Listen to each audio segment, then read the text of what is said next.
আসসালামু আলাইকুম রহমতুল্লাহ। সবাইকে গুড ইভিনিং, শুভ সন্ধ্যা। আশা করি আপনারা সবাই ভালো আছেন। আজ আপনাদের সামনে আমি আলোচনা করব গতকালকে যে আধিপত্যবাদ কি এটা সম্পর্কে আপনাদের সামনে আলোচনা করেছিলাম। এর বাকি অংশটুকু আধিপত্যবাদ। আজ আমি যে বিষয়টি নির্ধারণ করেছি আপনারা অবশ্যই উপরে দেখেছেন যে আধিপত্যবাদ থেকে কিভাবে আমরা বেরিয়ে আসতে পারব।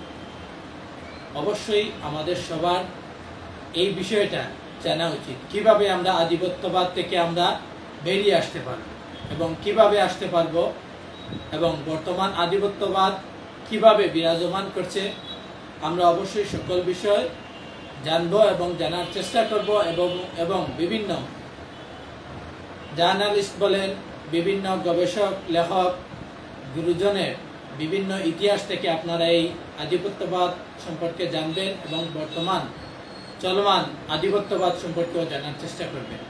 তাই আপনাদের সামনে আমি যেহেতু আজ এসেছি গতকালের আধিপত্যবাদের শেষাংশ নিয়ে, অর্থাৎ আধিপত্যবাদ থেকে কিভাবে আমরা বেরিয়ে আসতে পারব। আমি প্রথমেই আধিপত্যবাদ সম্পর্কে আজ শুরুতেই একটা উক্তি আমি বলতে চাই যে আজ কিন্তু আমরা বন্দী নই শৃঙ্খলে, বন্দী আছি প্রভাব, চিন্তা ও প্রযুক্তির দাসত্বে।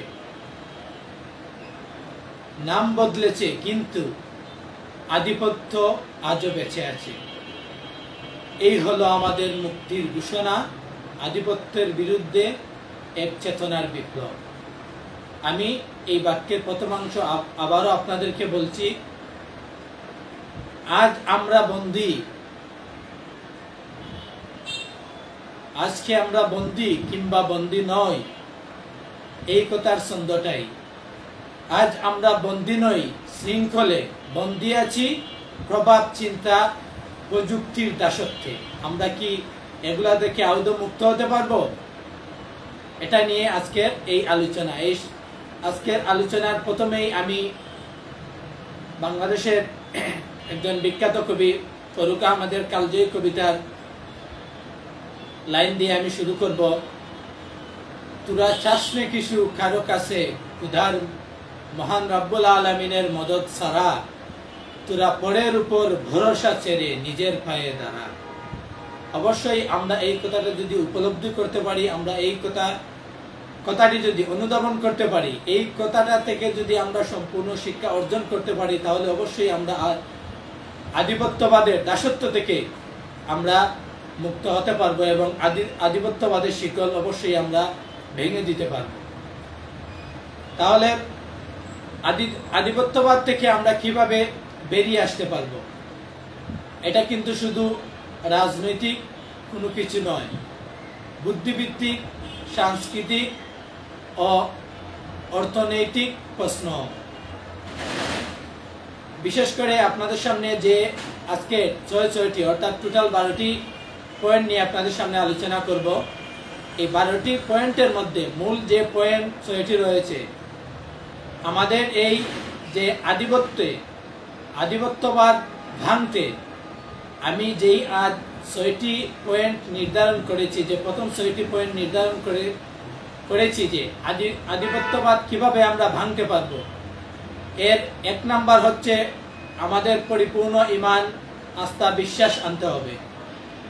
২ নম্বর হচ্ছে রাজনীতিতে ইনসাফ কায়েম করতে হবে। তৃতীয়টি হচ্ছে সংগঠনে ঐক্য।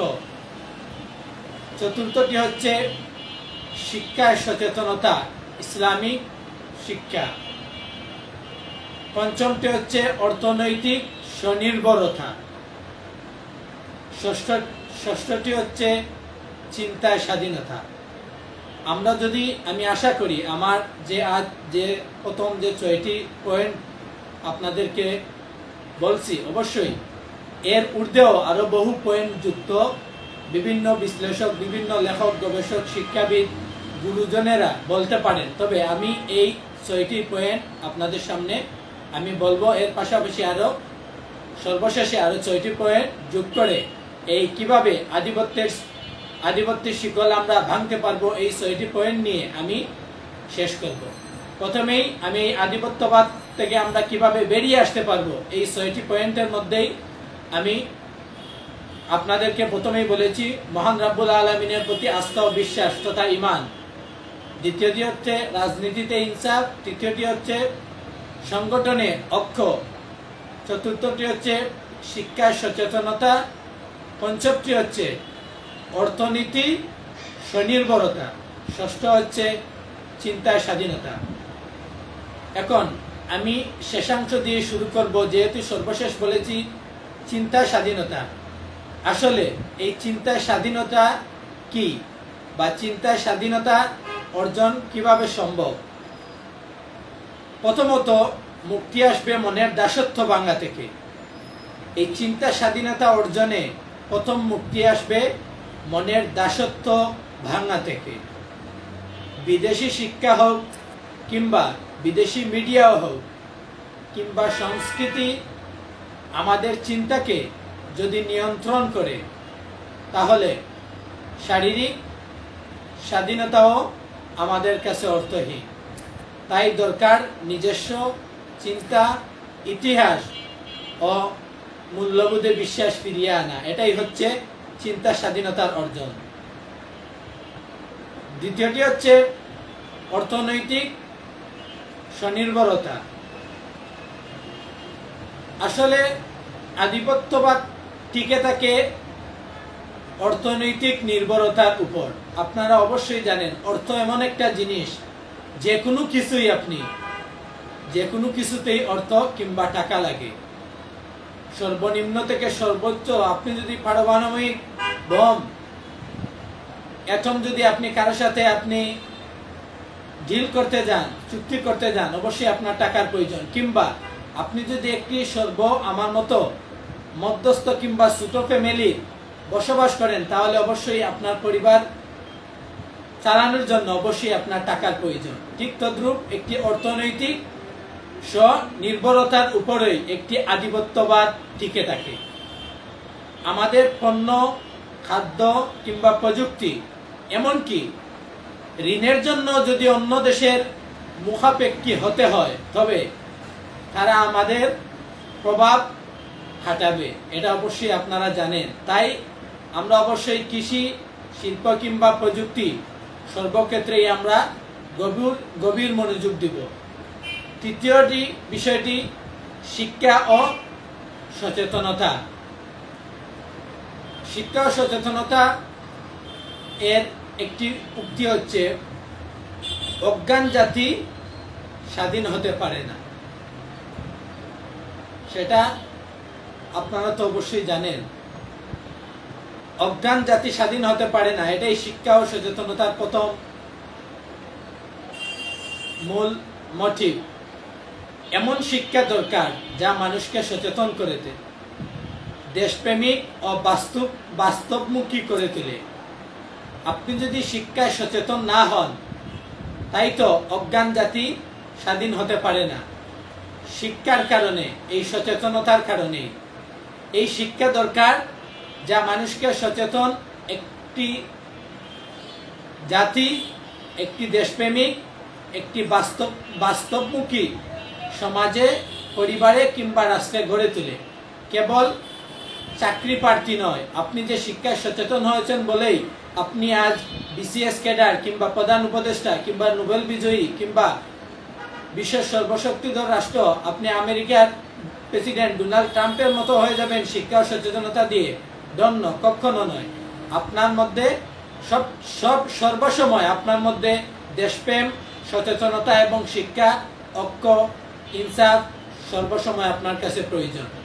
সত্য ইতিহাস এবং উপনিবেশ, অর্থাৎ যে আমরা যেটাকে বলি উপনিবেশবাদ, ইসলামী ও নৈতিক শিক্ষার সমন্বয় ঘটাতে হবে। না হলে একটি শিক্ষা ও সচেতন সেটা আপনার গড়া সম্ভব বা পসিবল নয়। 4 নম্বর যে ঐক্য ও সংগঠন, সেটা সকল কিছুতেই সম্ভব।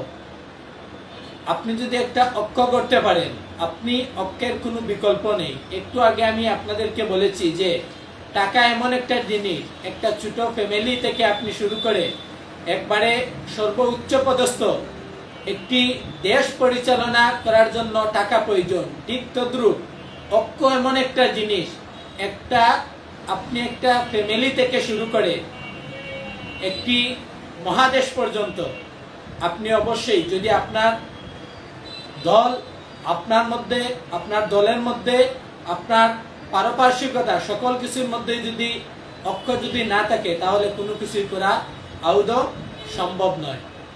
তাই আধিপত্যবাদ সব সময় বিভাজনের সুযোগ নেই। আমরা সব সময় খেয়াল রাখবো যে ঐক্যটা ধরে রাখার জন্য।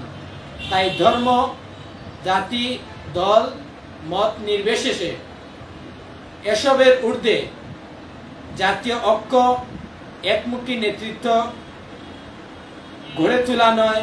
ঐক্যবদ্ধ না হলে মুক্তি অসম্ভব। পঞ্চম যে বিষয়টি আপনাদের সামনে বলেছিলাম, আন্তর্জাতিক সম্পর্কের ভারসাম্য।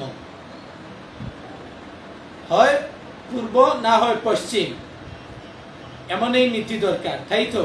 আন্তর্জাতিক সম্পর্কের ভারসাম্য আপনি পূর্ব পশ্চিম উত্তর দক্ষিণ কোনোটি ভেদাভেদ করে না। আপনি পূর্বে যে কোনো দেশেই বলেন, পশ্চিমে যে কোনো দেশেই বলেন, সর্বোত্তরে যে কোনো দেশেই বলেন, সর্বদক্ষিণে যে কোনো দেশেই বলেন, আন্তর্জাতিক সম্পর্কের ভারসাম্য আপনি কোনোটাই সুনির্দিষ্ট নয়। কাউকে অন্ধভাবে অনুসরণ নয়, বরং ন্যায় ও ইনসাফ ভিত্তিক সম্পর্কে গড়ে তুলতে হবে। মুসলিম ও স্বাধীন এবং যে কোনো দেশপ্রেমিক দেশগুলোর মধ্যে সহযোগিতা ও কূটনৈতিক জোট গঠন গুরুত্বপূর্ণ হয়ে দাঁড়ায়। যদি আপনারা, অনেক দেশে এটা চায় না, এটা না চাওয়াটাই আমার মনে করি বেটার। কারণ কূটনৈতিক সম্পর্কটা যে কোনো দেশের, সেটা না হলেই অবশ্যই ইউনিটি, যদি পরিবার থেকে একবারে রাষ্ট্র পর্যন্ত যদি ইউনিটি, ঐক্যবদ্ধতা থাকে, তাহলে অবশ্যই এই কূটনৈতিক সম্পর্ক বজায় না রাখাটাই ভালো। ষষ্ঠ যে বিষয়টা আপনাদের সামনে বলছি, যে আধ্যাত্মিক ও নৈতিক পুনর্জাগরণ। সেটা কি? আসলে আধিপত্যবাদ শুধু অস্ত্র বা টাকা দিয়ে নয়, কিংবা ঐক্য দিয়েও নয়। ভাব, অন্যায়, ভোগবাদ নিয়ে সমাজকে দুর্বল করে। এই আধিপত্যবাদ এমন একটি নিকৃষ্ট আধিপত্যবাদ। এই আধিপত্যবাদ, গতকালকে আমি আধিপত্যবাদ সম্পর্কে শুধু আলোচনা করেছি। আজ এই আধিপত্যবাদটা কি এবং এটার পিছনে আমাদের কি করা উচিত এবং কি করণীয়, এটা কিভাবে ভাঙতে হবে, এটা সম্পর্কে আজ আমি আলোচনা করেছি। তো এই 6টি বিষয় আপনাদের সামনে আমি শেষ করলাম। এর পরবর্তী ধাপ শুরু করার আগে কয়েকজন ভাই অবশ্যই কয়েকটি কথা বলছেন, অবশ্যই আপনাদের কথাও আমি আপনাদের কথার জবাব অবশ্যই আমি দিব। এর পাশাপাশি আমি চাই আমার টপিকটা শেষ করে তারপর আপনাদের কথাগুলোর উত্তর দিব। আশা করি অবশ্যই আমার সাথে থাকবেন আপনারা, ইনশাআল্লাহ। ভাই, আপনারা অবশ্যই যে কথাগুলো বলেছেন, অবশ্যই কেউ দিক নির্দেশনামূলক কথা বলেছেন, তাই বলে আমি আপনাদের সবাইকেই বলবো, যে বা যারা যুক্ত আছেন এবং যুক্ত হবেন, অবশ্যই আপনাদের সবারই যে কেউ আপনারা আধিপত্যবাদ সম্পর্কে যে কোনো প্রশ্ন করতে পারেন। অবশ্যই আমি যথাসাধ্য যতটুকু সম্ভব অবশ্যই আমি উত্তর দেওয়ার চেষ্টা করব আপনাদের সামনে। আসলে আধিপত্যবাদ নিয়ে যদি আপনাদের বলতেই হয়, অনেকে কিংবা আমার নিজেরই এক সময় নিজে প্রশ্ন করতাম যে আধিপত্যবাদটা কি? আসলে আধিপত্যবাদটা কি নির্দিষ্ট দেশ কিংবা জাতি কিংবা গোত্র কিংবা একটা নির্দিষ্ট কোনো অংশ কিংবা সীমারেখা আছে কি না? আসলে আধিপত্যবাদের কোনো সীমারেখা নেই। পৃথিবীতে কত ধরনের আধিপত্যবাদ রয়েছে অনেকের মনে হয়তো প্রশ্ন হতে পারে।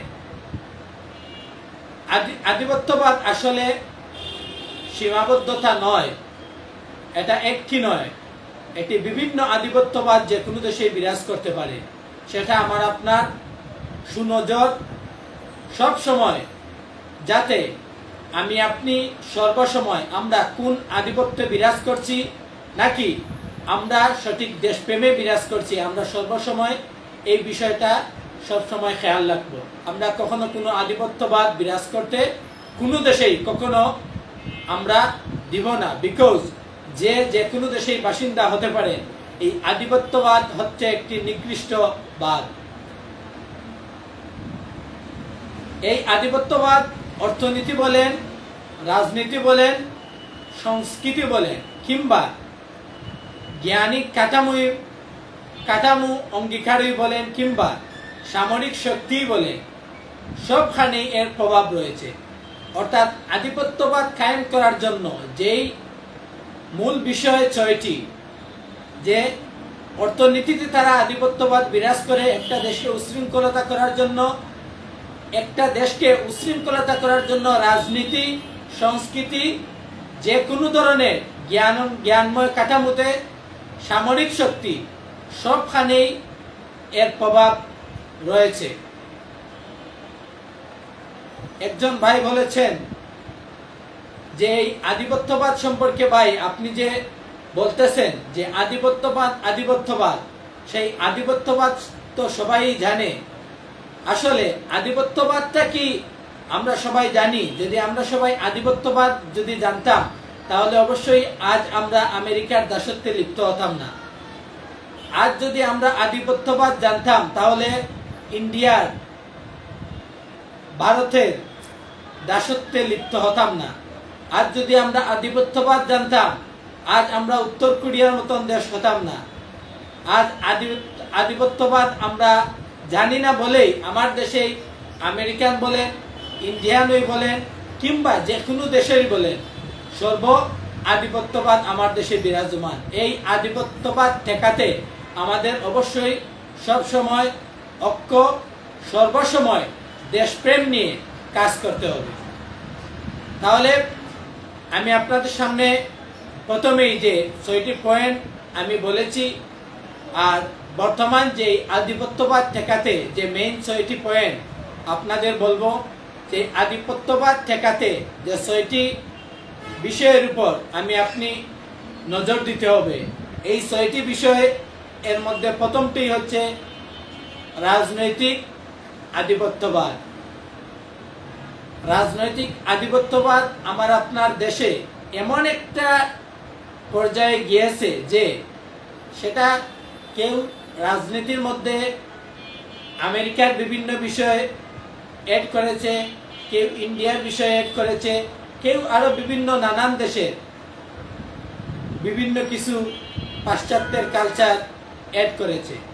তাই পৃথিবীতে যে আমি 6টি বিষয় আধিপত্যবাদের শিকল ভাঙার জন্য, সে আমাদের সব সময় যে রাজনৈতিক সর্বপ্রথম আধিপত্যবাদকে আমাদের কবর দিতে হবে। সেই আধিপত্যবাদকে যদি আমরা কবর দিতে হয় তাহলে অবশ্যই আমাদেরকে কখনো কোনো দেশের গোলাম হওয়া যাবে না, কখনো কোনো দেশের দাসত্ব করা যাবে না, কখনো কোনো দেশের, অর্থাৎ সর্বসময় আমার দেশ সর্বসময় আমার দেশের দেশপ্রেম এবং আমার দেশের সর্বসাধারণের সর্বমত নিয়ে সঠিক এবং সুষ্ঠু দল গঠন করে আমরা রাজনৈতিক কাঠামোটা বিস্তার লাভ করার আহ্বান জানাবো সর্বদলকে। একজন ভাই বলছেন, ভাই কবিতা পড়ায়নি না বাংলা পড়ায়? ঠিক আছে ভাই সৈয়দ রাফি, আপনি যদি বলেন যে কবিতা পড়তেছি নাকি বাংলা পড়তেছি, আমি আপনার কথার এই জবাব আমি দিচ্ছি যে আপনি যদি মনে করেন আমি কবিতা পড়ছি কিংবা বাংলা পড়ছি তাহলে চলে আসুন আমার সাথে টকশুতে। কি বিষয় নিয়ে আপনি টকশু করবেন আমার সাথে? আধিপত্যবাদ নিয়ে আসুন না। আপনি সৈয়দ রাফি, জানি না, হয়তো বা আমার পরিচিতই হতে পারে, তবে আপনাকে বলবো, আপনাকে সোশ্যাল মিডিয়াতে ওপেনলি চ্যালেঞ্জ দিচ্ছি, আপনি কোন আধিপত্যবাদে বিরাজ করছেন? অবশ্যই আপনি ফ্রান্সিস আধিপত্যবাদে আপনি লালন করছেন, ফ্রান্সি আধিপত্যবাদ কিংবা আমেরিকান আধিপত্যবাদ কিংবা ভারতীয় আধিপত্যবাদ। তাই বলে এই আধিপত্যবাদ নিয়ে আমি কিছু দিক নির্দেশনামূলক কথা বলার জন্য আমি এখানে এসেছি। তাহলে ভাই আপনি যদি বলেন আমি কবিতা আর বই পড়তেছি, তাহলে আপনি একটু আসেন না, এই আধিপত্যবাদটা কি আপনি একটু বলে যান জাতির সামনে। আপনি আমার সোশ্যাল প্ল্যাটফর্মে আপনি ওপেনলি চলে আসুন। আধিপত্যবাদ সম্পর্কে আপনার সামনে আপনাকে আমি বিভিন্ন বিষয়ে কোয়েকশন করব, জাতি আপনার কাছ থেকে জানবে এই আধিপত্যবাদটা কি। আমি যদিও তর্কে যেতে চাই না, তারপরও একজন ভাইয়ের উত্তর দিলাম। জানি না প্রথম ভাই কি বলছেন, যেহেতু এক ভাইয়ের কথা বললাম, তাহলে তারেকুল ইসলাম ভাই বলেছেন যে ভিডিও করে দেন তাহলে দীর্ঘদিন থাকবে, লাইভ তো 1 মাস পরে ডিলেট হয়ে যাবে। আমাদের দেশের মধ্যে মৌলিক প্রয়োজনগুলোর মধ্যে নিরাপদ খাদ্য, এটা আমরা পেতে ব্যর্থ হচ্ছি। গড়ে গড়ে জটিল রোগে আক্রান্ত রোগী, কিডনি রোগ, লিভার ডিজিজ, হার্ট অ্যাটাক সহ স্ট্রোক, ক্যান্সারে আক্রান্ত, এগুলো থেকে উত্তরণের উপায় কি? ভাই অবশ্যই এগুলো নিয়ে অবশ্যই, যেহেতু আপনি একটি মূল্যবান কমেন্ট করেছেন, আপনাকে আমার অন্তঃস্থল থেকে মোবারকবাদ জানাই। অবশ্যই এই বিষয় সম্পর্কে অবশ্যই ভাই আমি আলোচনা করব। যেহেতু আজ আধিপত্যবাদটা নিয়ে আমি আলোচনা করতেছি, অবশ্যই আধিপত্যবাদ নিয়ে আমি শেষ করে অবশ্যই আপনার এই বিস্তারিত বিষয়ে আমি একটি টপিক সাজাবো, তারপর অবশ্যই আমি আসব। কিংবা প্রয়োজনে আজ যদি আমার একটু সময় হয়, বেশি লম্বা না হয় আজকের লাইভটি, তাহলে অবশ্যই আমি আপনার এই বিষয়টি সম্পর্কেও আমি আলোচনা করব। আচ্ছা, এখন আমি আপনাদের বলি যে আমি যে 6টি আধিপত্যবাদের 6টি বিষয় নোট করেছি। প্রথমটাই হচ্ছে রাজনৈতিক আধিপত্যবাদ। এই রাজনৈতিক আধিপত্যবাদ অবশ্যই বাংলাদেশের যতটা রাজনৈতিক সংগঠন রয়েছে, এক একটা সংগঠনে এক একটা দেশের সয়লাভ, এক একটা দেশের কাঠামো বিদ্যমান। আপনি দেখেন, কেউ আমেরিকার কিছু জিনিস অ্যাড করতেছে, কেউ অ্যাড করতেছে ইন্ডিয়ার, কেউ উত্তর কোরিয়ার, কেউ পাকিস্তানের, কেউ রাশিয়ার, কেউ ফ্রান্সিস, এছাড়াও আরো বিভিন্ন দেশের। অর্থাৎ আমাদের এই রাজনৈতিক আধিপত্যবাদ আমাদের সুষ্ঠু হতে হবে, না হলে আমরা কখনো একটা জাতিকে আমরা একটি সুষ্ঠু রাজনৈতিক সংগঠন উপহার দিতে পারবো না। তাই বাংলাদেশের সকল রাজনৈতিক যতটা সংগঠন রয়েছে, সকল সংগঠনকে আহ্বান করব, আমরা অবশ্যই কারো আধিপত্যবাদ কায়েম করতে দেব না। আমরা সকল দলের সবাই অঙ্গীকারবদ্ধ হব আজ থেকে যে আমরা কারো তাবেদারি করি না, আমরা কারো গোলাম নই, আমরা এক আল্লাহর গোলাম। আমরা ভিন্ন ধর্মের ভাই বোনরা থাকতে পারে, ভিন্ন ভাই বোনরা বিভিন্ন ধর্মাবলম্বীর গোলাম, কিন্তু আমরা কখনো ইন্ডিয়ার গোলাম নই, আমরা আমেরিকার গোলাম নই, আমরা ফ্রান্সিস গোলাম নই, আমরা ব্রিটিশের গোলাম নই, আমরা কখনো কারো গোলাম হতে চাই না। তাই আমি প্রথমেই বলবো যে রাজনৈতিক আধিপত্যবাদ সম্পর্কে সকল রাজনৈতিক দলকে অবশ্যই সচেতন থাকতে হবে যে আমরা কখনো কশ্চিনকালেও আমরা আমাদের দেশে কোনো আধিপত্যবাদকে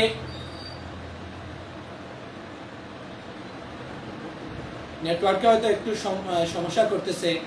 আমরা অবশ্যই চাইব কখনো আমরা কোনো আধিপত্যবাদ আমার দেশে যাতে কেউ বাস্তবায়ন করতে পারে, এটা কখনো দিতে দেওয়া হবে না।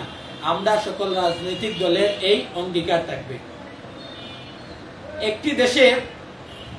একটি দেশ কিংবা সত্যি অন্য দেশের নীতি নির্ধারণের জন্য যে রাজনৈতিক কাঠামোগুলা বাংলাদেশের বিভিন্ন দলের যে কাঠামোবদ্ধ, এই কাঠামোগুলোকে আমার আপনার পর্যালোচনা করা উচিত। যদি এই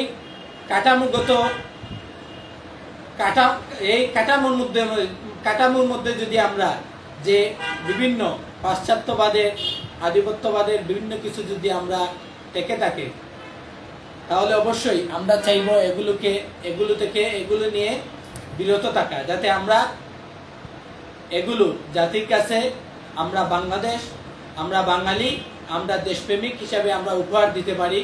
এটাই আমাদের সর্বসাধারণের, এটাই আমাদের এইম তথা লক্ষ্য উদ্দেশ্য থাকবে।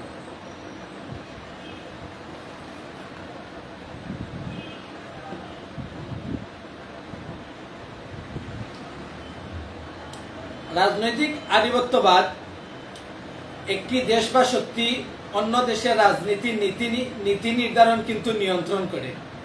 কেন? সেটা যেমন মনে করেন যুক্তরাষ্ট্রের কিংবা ইন্ডিয়া কিংবা তুরস্ক কিংবা পাকিস্তান, আপনারা অতীতে অবশ্যই জেনেছেন যে বাংলাদেশের বর্তমান প্রধান উপদেষ্টা ডক্টর মোহাম্মদ ইউনূস, উনি বিভিন্ন দেশের সাথে সামরিক চুক্তি করে আসছেন।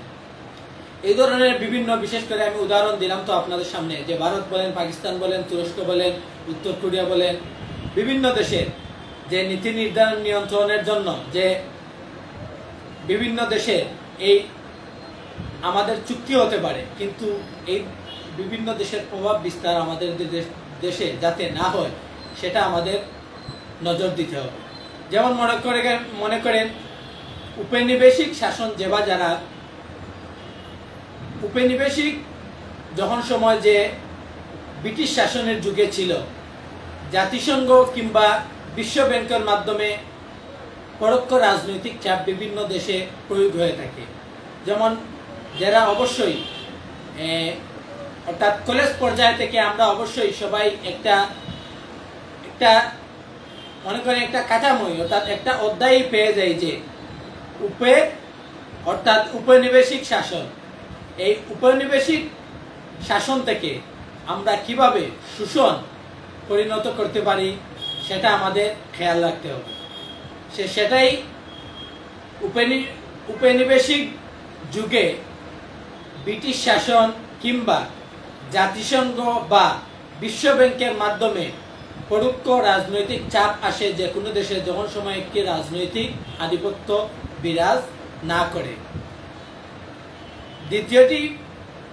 দ্বিতীয় যে পয়েন্টটি হচ্ছে অর্থনৈতিক আধিপত্যবাদ। আসলে অর্থনৈতিক আধিপত্যবাদ আমি আমার প্রথম যে 6টি পয়েন্ট নিয়ে আপনাদেরকে বলেছি, টাকা ছাড়া কোনো কিছুই হয় না, এমনকি অক্ষ ছাড়াও কোনো কিছুই হয় না। তাহলে এখন আধিপত্যবাদের শিকলেও কিন্তু সবচেয়ে গুরুত্বপূর্ণ রাজনৈতিক আধিপত্যবাদ ঠিক, কিন্তু তারপরও সবচেয়ে গুরুত্বপূর্ণ এবং প্রধান লক্ষ্যবস্তু হিসেবে আমার আপনার ধরে নিতে হবে যে অর্থনৈতিক আধিপত্যবাদ। আমাদের দেশে যেহেতু অর্থনীতি রয়েছে, এই জন্যই প্রফেসর ডক্টর মোহাম্মদ ইউনূস বিভিন্ন দেশের সাথে বিভিন্ন সামরিক চুক্তি করে আসছে। এই অর্থনৈতিক আধিপত্যবাদটা কি? অর্থনৈতিক আধিপত্যবাদ যদি শক্তিশালী দেশ বা কর্পোরেশন একটা দুর্বল দেশের অর্থনীতি, বাজার ও সম্পদের কিংবা যে কোনো কিছু নিয়ন্ত্রণ করে দেয় এই অর্থনৈতিক কাঠামো, তাহলে এই অর্থনৈতিক কাঠামো যেহেতু এগুলো নিয়ন্ত্রণ করে, তাহলে অবশ্যই আমার আপনার উচিত যে এই অর্থনৈতিক কাঠামো, আমার আপনার অর্থনৈতিক কাঠামোগুলা আধিপত্য, ব্রিটিশীয় আধিপত্য নাকি আমেরিকার আধিপত্য নাকি ইন্ডিয়ার আধিপত্য, কোন আধিপত্য আমাদের দেশে সুযোগ করে দেওয়া হচ্ছে সেটা আমাদের সবার, এই আমার আপনার যে বা যারা আমার আপনার টাকায় এই দেশটা চলে, যেহেতু অর্থনৈতিক আধিপত্যবাদ সর্ব অঙ্গে জড়িত, সেহেতু আমার আপনার উচিত যে আমার আপনার টাকাটুকু আমাদের দেশপ্রেম, আমাদের দেশের জন্য ব্যয় হচ্ছে কিনা সেটা সবার মনোযোগ দেওয়া উচিত। যেমন উদাহরণ হিসেবে আপনারা মনে করে নিতে পারেন যে IMF সম্পর্কে একটা সংগঠন রয়েছে এবং আপনারা ওয়ার্ল্ড ব্যাংক তথা বিশ্ব ব্যাংক সম্পর্কে তো আপনাদের সামনে বলেইছি, বিভিন্ন শর্তযুক্ত বিভিন্ন আমাদের কাছে যে তারা ঋণ আর IF বিভিন্ন কিছু চুক্তিতে যে আমাদের সাথে অঙ্গীকারবদ্ধ হয়, এগুলো হচ্ছে বৈদেশিক, যেগুলা আমার আপনার কাছে অর্থাৎ চুক্তিঙ্গিত হয়। বিদেশি কোম্পানির মুনাফা নির্ভর করে। যেমন মনে করেন বিশ্ব ব্যাংক, এছাড়াও আরো বিভিন্ন সংস্থাগুলো রয়েছে বর্তমানে নতুন নব আবিষ্কৃত, যেগুলা আপনারা কিংবা আমি অনেকেই হয়তো বা জানি না, অবশ্যই আবিষ্কৃত হয়েছে। কারণ অর্থ এমন একটা জিনিস, সবাই অর্থের মাধ্যমে সর্বকিছু করতে বাধ্য হয়, এবং এই অর্থের ক্ষেত্রে বিভিন্ন দেশে ডলারই বলেন, আপনার রুপি বলেন, কিংবা যে কোনো দেশে যে মুদ্রা প্রচলিত সেটার মাধ্যমেই বলেন, অবশ্যই আমরা সর্বসময় আমরা নিজের চোখ কান খোলা রাখবো, যাতে আমার আপনার টাকাটা দেশপ্রেমের কাজে কি ব্যয় হচ্ছে, আমার দেশের কাজে কি ব্যয় হচ্ছে, আমার দেশের জনগণের তরে কি ব্যয় হচ্ছে, এটা অবশ্যই অর্থনৈতিক কাঠামো যদি আমি আপনি সঠিকভাবে মূল্যায়ন করতে পারি, সেটাকে যদি আমরা অবমূল্যায়ন না করি, তাহলে অবশ্যই আমার দেশে কখনো কোনো দেশের আধিপত্য বিরাজ করতে পারবে না। তৃতীয় যে পয়েন্টটি হচ্ছে সাংস্কৃতিক আধিপত্য। সাংস্কৃতিক আধিপত্য তো আপনারা বর্তমান যে আমি যে সোশ্যাল প্ল্যাটফর্ম বর্তমানে ফেসবুকেই আমি আপনাদের সামনে কিছু কথা বলতেছি, আসলে এটাও তো একটা সামাজিক অর্থাৎ সাংস্কৃতিক আধিপত্যর অন্তর্ভুক্ত। সেটা তো একটি বিদেশি সংস্কৃতি, ফ্যাশনই বলেন কিংবা ভাষাই বলেন কিংবা বিনোদনই বলেন কিংবা মিডিয়াই বলেন, আমি আপনাদের সামনে বলেইছি এটাই তো একটি বিদেশি মিডিয়া। সাংস্কৃতিক আধিপত্যের মধ্যেই এই মিডিয়াই বর্তমান আমি আপনি যে কোনো সোশ্যাল মিডিয়া, অর্থাৎ পৃথিবীর প্রায় 3 ভাগের 2.5+9 ভাগ অর্থাৎ 0.09 ভাগ বাইরে, মানে নির্দিষ্ট একটি অর্থাৎ বাংলাদেশে যে বিভিন্ন সোশ্যাল প্ল্যাটফর্ম রয়েছে কিংবা যে বিভিন্ন আমাদের কাছে ঋণ দেওয়ার জন্য কিংবা সামরিক চুক্তির জন্য অর্থাৎ যে কোনো কিছুর জন্য আমরা অবশ্যই বাহির দেশের কাছে আমরা আমাদের চুক্তিটা লিপিবদ্ধ করতে হয়। এই সাংস্কৃতিক আধিপত্যটাও এটার একটা অংশ। বিদেশি সংস্কৃতি, ফ্যাশন, ভাষা, বিনোদন কিংবা মিডিয়া যখন নিজস্ব সংস্কৃতিকে দুর্বল করে দেয়, তখন কিন্তু একটা আধিপত্যবাদ বিরাজ করে। যেমন মনে করেন আমার আপনার দেশে একটা সোশ্যাল প্ল্যাটফর্ম নেই, তাই তো আমি আপনি দুর্বল। আমার আপনার দেশে কোনো হয়তোবা বিভিন্ন বড় বড় গ্যাসের খনি রয়েছে, তেলের খনি রয়েছে, বিভিন্ন ইট বলেন, বালু বলেন, এছাড়াও আরো বিভিন্ন বৈদেশিক মুদ্রা থেকে শুরু করে প্রায়ই বাংলাদেশে রয়েছে, কিন্তু আমরা এটিকে সঠিকভাবে কাজে লাগাই না। সেই জন্যই আমরা অর্থাৎ বিদেশি আধিপত্যে আমরা বিরাজমান। এই বিদেশি আধিপত্য থেকে আমরা বেরিয়ে আসতে হলে আমাদের অবশ্যই সাংস্কৃতিক আধিপত্যকেও আমাদের গুরুত্ব দিতে হবে। পঞ্চম যে বিষয়টি হচ্ছে, আচ্ছা তৃতীয়টি যে বিষয়টি সাংস্কৃতিক আধিপত্য নিয়ে আপনাদের সামনে যে বলছিলাম, হঠাৎ করে আমার মনে পড়লো যে এই সাংস্কৃতিক আধিপত্য নিয়ে যেমন মনে করেন হলিউড, আপনারা তো অবশ্যই জানেন হলিউড কি। ইন্ডিয়া এমন ভাবে আমাদেরকে তাদের শিকলে বন্দি করে রেখেছে, আমরা কি আদৌ বের হতে পারবো? অবশ্যই আমরা আজ আমি আপনি ঐক্যবদ্ধভাবে হয় যদি আমরা কমিটমেন্ট করতে পারি, অবশ্যই আমরা বের হতে পারবো। হলিউড কিংবা পাশ্চাত্য মিডিয়া, ইন্ডিয়ার মিডিয়াই বলেন কিংবা পাশ্চাত্যের মিডিয়াই বলেন, অর্থাৎ পশ্চিমা কালচারই বলেন, যে কোনো মিডিয়ায় আমরা বর্তমানে ব্যস্ত, আমাদেরকে সেগুলো থেকে বেরিয়ে আসতে হবে। যেমন মনে করেন পোশাকের ক্ষেত্রেও পশ্চিমা পোশাক জীবন ধারণ, যেমন মনে করেন আমি আপনি আমার আপনার মা বোনরা যারা আমি আপনি মুসলিম ভাই বোনেরা রয়েছেন, আমি আপনি কি এই পশ্চিমা কালচার থেকে বেরিয়ে আসতে পেরেছি? আমার আপনার ঘরে কি এই পশ্চিমা পোশাক সেটা কি ছিঁড়ে ফেলে দিয়ে সেটা কি ডাস্টবিনে ফেলেছি, নাকি এই পশ্চিমা কালচারগুলোকে আমরা রূপান্তর করতেছি, অর্থাৎ পশ্চিমা কালচারগুলোকে আমরা প্রমোট করতেছি? আমরা যদি পশ্চিমা কালচারগুলোকে প্রমোট করি তাহলে আমি আপনাদেরকে বলবো অবশ্যই আমরা পশ্চিমা আধিপত্যে আমরা আজ বিরাজমান। আমরা যদি এই পশ্চিমা কালচার থেকে আমার আপনার ভাই বোন এবং বিভিন্ন ধর্মাবলম্বী ভাই বোনদেরকে বলবো, আমরা যদি পশ্চিমা কিংবা ইন্ডিয়ান কিংবা আরো বিভিন্ন দেশের বিভিন্ন যে বিনোদনমূলক বলেন যে কোনো সাংস্কৃতিক অঙ্গনের কাঠামো থেকে যদি আমরা বেরিয়ে আসতে না পারি তাহলে আমি আপনি যে বাঙালি দাবি করেছি, আমি আপনি যে দেশপ্রেম সম্পর্কে কথা বলতেছি, আমি আপনি যে বিভিন্ন কাঠামো সম্পর্কে বাংলাদেশকে ডেভেলপ করার জন্য বিভিন্ন কিছু নিয়ে এগিয়ে যেতে চাচ্ছি, কিন্তু সর্বপ্রথম আমার আপনার পরিবার থেকে শুরু করে, যেহেতু সর্বকিছুই আমাদের পরিবার থেকে শুরু হয়, তাহলে আমাদের পরিবার থেকে কি এই পশ্চিমা কালচার আমরা নিষিদ্ধ করেছি? আমরা যদি ভাই আমাদের পরিবারকে যদি এই পশ্চিমা কালচার থেকে নিরাপদ করতে না পারি তাহলে অবশ্যই আমরা কশ্চিনকালেও আমার আপনার দেশে যে কোনো শাসনই বলেন সুশাসন সম্ভব নয়, কিংবা আপনারা যদি ইসলামিক শাসনই বলেন কশ্চিনকালেও সম্ভব নয়। এটা মহান রব্বুল আলামিন যদি আমার আপনাদেরকে সাহায্য করেন তাহলে সম্ভব। তবে আমার আপনাদের যেহেতু একটা পরিবার থেকে এই কালচারগুলা উত্তোলন হয়, অবশ্যই আমার আপনাদের পরিবারকে এই পশ্চিমা কালচারকে কবর দিতে হবে। অবশ্যই আমার আপনার পরিবার কিংবা সমাজ কিংবা রাষ্ট্রে পশ্চিমা কালচারকে অবশ্যই আমার আপনার আজ থেকে কবর দিতে হবে। পশ্চিমা কালচারকে কখনো প্রমোট করা যাবে না। তাই তো আমরা প্রমোট করছি বলেই আমরা প্রমোট করতেছি পশ্চিমা কালচার, এই জন্যই আমরা পশ্চিমা আধিপত্যে ব্যস্ত, আমেরিকার আধিপত্যে আমরা ব্যস্ত।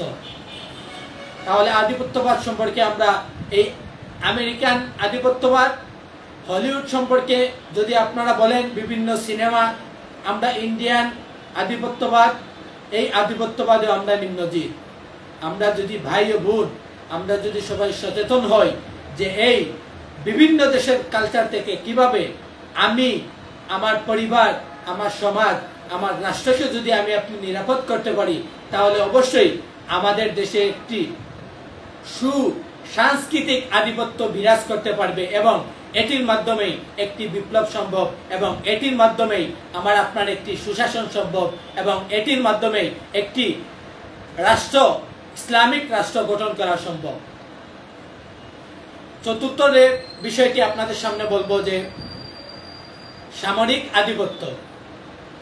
সামরিক আধিপত্যটা হচ্ছে সামরিক শক্তি ব্যবহারের ক্ষেত্রে। আমি কিছুক্ষণ আগে আপনাদের সামনে এই সামরিক আধিপত্য সম্পর্কে কিছু আলোচনা করেছি, তারপরেও বলবো যে এই সামরিক আধিপত্যবাদ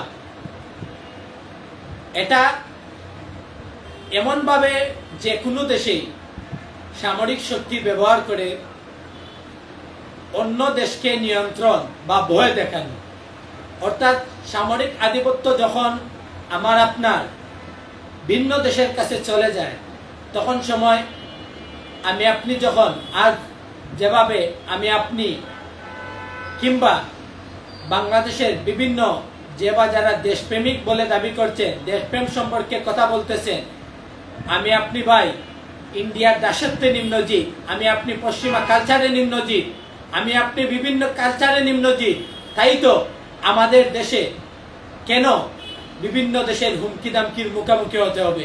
আমি আপনি যদি সচেতন হই, আমার আপনার পরিবার যদি সচেতন আমরা করি, আমাদের সমাজকে সচেতন করি, আমাদের রাষ্ট্রকে সচেতন করি, এই সচেতন করার মাধ্যমে আমরা যদি সুশাসন গঠন করতে পারি তাহলে আমাদের দেশে যে কোনো দেশের সাথে সামরিক চুক্তি হতে পারে, কিন্তু এই সামরিক চুক্তিটা হতে হবে আমার আপনার ঐক্যের মাধ্যমে।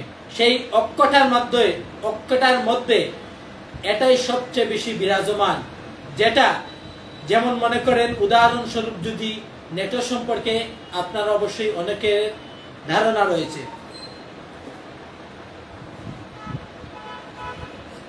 নেটো বাহিনী বিভিন্ন দেশে যেভাবে হস্তক্ষেপ করতেছে, যে সামরিক শক্তি যখন সময় তাদের বিভিন্ন দেশের সাথে চুক্তি থাকে, যখন চুক্তি লঙ্ঘন হয়ে যায় তখন তারা মানে চাপ প্রয়োগ করে যে কোনো দেশের সাথে। যেমন মনে করেন ইন্ডিয়ার সাথে আমার আপনার দেশের এখন চুক্তি, বিভিন্ন চুক্তি রয়েছে ইন্ডিয়ার সাথে।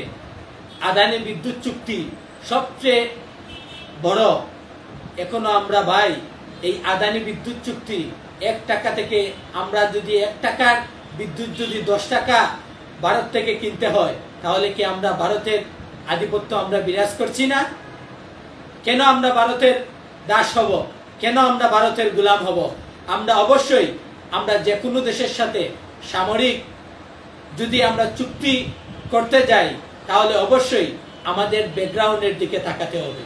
আমাদের সকল সুশাসন গঠন করে আমরা অবশ্যই সামরিক শক্তিতে যাব। তাহলে অবশ্যই নেটোই বলেন কিংবা বিশ্বের আরো নতুন যে কোনো বাহিনী যদি নতুন গঠিত হয়, তাহলে অবশ্যই আমাদের দেশকে কখনো ভয় দেখানো সম্ভব নয়। যদি আমি আপনি সচেতন থাকি, আমার আপনার দেশ যদি সচেতন থাকে, অবশ্যই সেটা মোকাবেলা সম্ভব।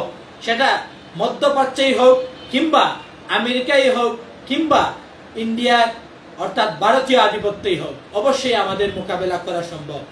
সেটা অস্ত্রের ক্ষেত্রেই হোক কিংবা যে কোনো বাণিজ্যিক সম্পর্কের ক্ষেত্রেই হোক, অবশ্যই ভাই আমি আপনার মোকাবেলা করা সম্ভব যদি আমি আপনি সচেতন হতে পারি।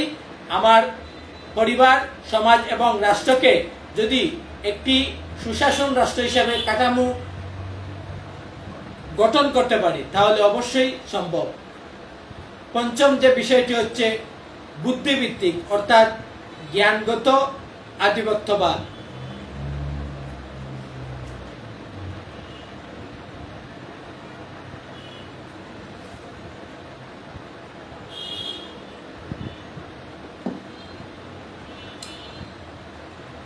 আপনাদের সামনে বললাম যে পঞ্চম যে বিষয়টি অর্থাৎ বুদ্ধিভিত্তিক বা জ্ঞানগত আধিপত্যবাদ, এটা অবশ্যই সকল দেশেই বিরাজমান, যে কোনো দেশেই। কিন্তু এই জিনিসটাকে আমি আপনি অর্থাৎ আমি আপনি যে বা যারা বাংলাদেশি ভাই বোনরা রয়েছেন, যে বা যারা ভাই বোনেরা যুক্ত হয়েছেন কিংবা পরবর্তীতে যে বা যারা আমার এই ভিডিওটি দেখবেন, সবাইকেই বলবো যে আমি আপনি কি এই বুদ্ধিভিত্তিক জ্ঞানগত আধিপত্যটা আমাদের দেশে সঠিকভাবে, যাতে আমাদের দেশটা শক্তিধর রাষ্ট্র হিসাবে গঠন করতে হয়, কিভাবে গঠন করা সম্ভব, সেটা কি আমি আপনি চিন্তা করেছি?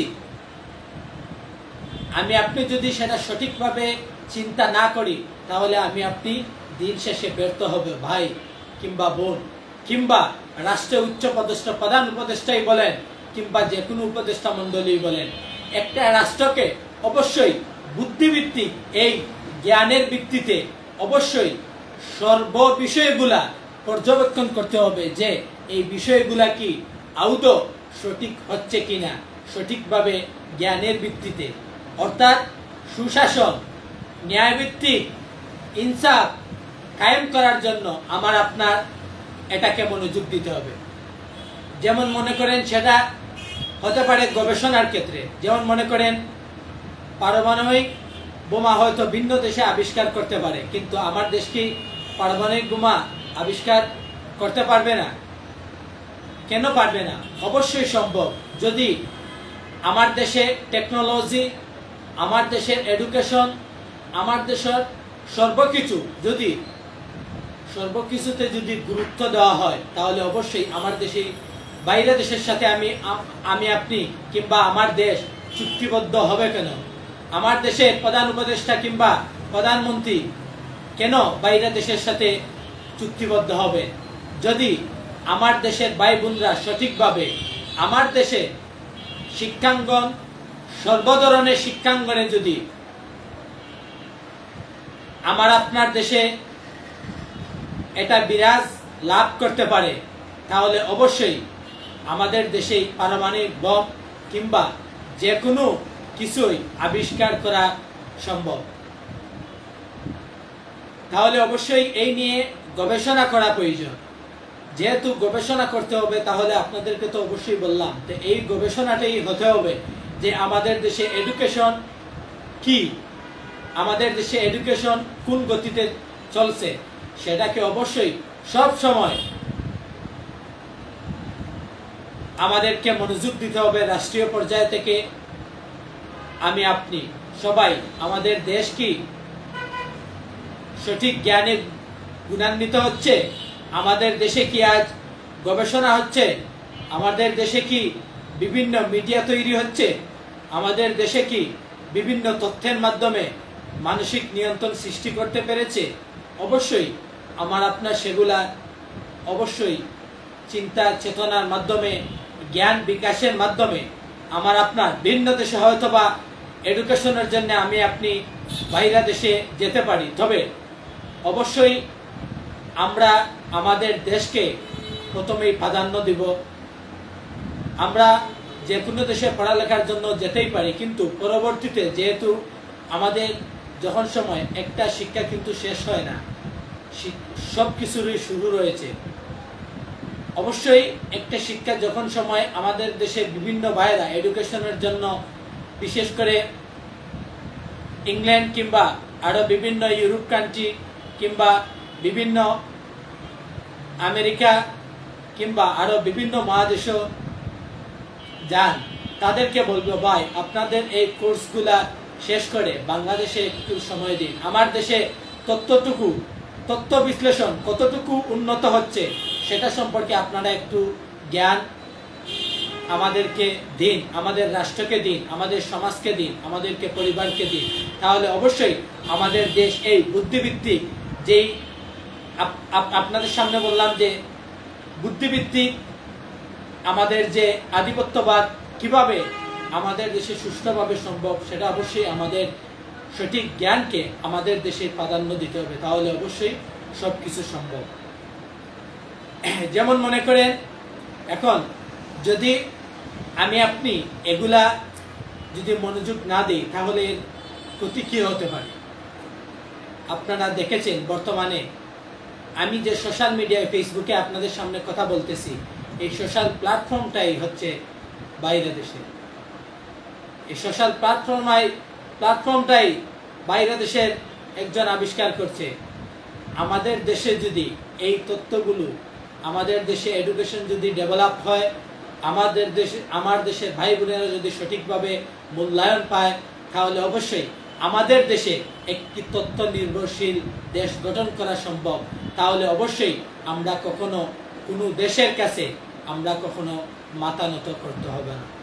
যেমন মনে করেন পশ্চিমা যে কোনো বিশ্ববিদ্যালয়, ইন্ডিয়ান যে কোনো বিশ্ববিদ্যালয়, ইংল্যান্ডের যে কোনো বিশ্ববিদ্যালয়, আমেরিকান যে কোনো বিশ্ববিদ্যালয়, অস্ট্রেলিয়ান যে কোনো বিশ্ববিদ্যালয় কিংবা আরো বিভিন্ন পৃথিবীর বৃহত্তর ইউনিভার্সিটি যে কোনো কিছুতেই আমরা এভাবে একচেটিয়ায় যাতে আমরা এডুকেশনে মগ্ন না হই, আমাদের দেশকে যাতে প্রথমেই প্রাধান্য দেই, সেটাকে অবশ্যই আমাদের দেশের প্রতি নজর রাখতে হবে। সেটার প্রতি সর্বপ্রথমই আমাদের রাষ্ট্রকে সর্বসময় এগিয়ে আসতে হবে। না হলে অবশ্যই আমাদের দেশ পাশ্চাত্য বলেন কিংবা ইন্ডিয়ান আধিপত্য বলেন, যে কোনো আধিপত্যই অবশ্যই আমরা লিপ্ত হয়ে যাব। অবশ্যই আমাদের রাষ্ট্রকে সর্বসময় এই বিষয়ে যাতে সুনজর দৃষ্টিতে এবং সর্বসময় এই জিনিসগুলা যাতে কাজে লাগায়, এই আহ্বান জানাবো। যেমন মনে করেন ইতিহাস, এখন বাংলাদেশের ইতিহাস আপনি কোন সোশ্যাল প্ল্যাটফর্মে দিচ্ছেন। যেমন মনে করেন আধিপত্য, আমি বর্তমান যে আধিপত্যটা আমি বাংলাদেশের আধিপত্য এবং বাইরের দেশের আধিপত্যের সাথে আমি তুলনা করতেছি, আধিপত্যটা আমি তুলনা করতেছি তো এই পশ্চিমা আধিপত্য মার্ক জুকারবার্গের ফেসবুকের মধ্যে। আমার আপনার দেশে যখন সময় এই ধরনের তথ্য নির্ভরশীল দেশ হবে ইনশাআল্লাহ, একদিন আমাদের দেশের রাষ্ট্র যখন সময় শক্ত কাঠামোবদ্ধ হয়ে দাঁড়াতে পারবে, অবশ্যই আমাদের দেশের ভাই বোনরা এই তথ্য দিয়ে অবশ্যই সহযোগিতা করে এই একটি ফেসবুকের মতন আমাদের দেশে এই ধরনের সোশ্যাল প্ল্যাটফর্ম গঠন করা সম্ভব।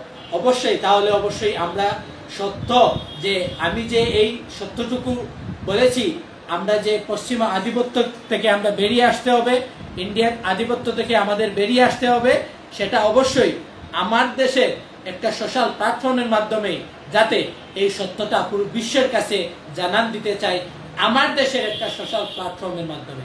আমি তো অবশ্যই ভাই এখন আপনাদেরকে বললাম যে বাইরে দেশে মার্ক জুকারবার্গের ফেসবুকের একটি প্ল্যাটফর্মের মাধ্যমে বাংলাদেশ যে আধিপত্য নিয়ে আলোচনা করতেছি, বাংলাদেশ এবং বাইরে দেশের আধিপত্য নিয়ে, এইটা কিন্তু তাদের এই প্ল্যাটফর্মে আলোচনা করতেছি। কিন্তু দুঃখজনক বিষয় হলেও সত্য, আমার দেশ যদি প্রথম থেকে এই তথ্য নির্ভরশীল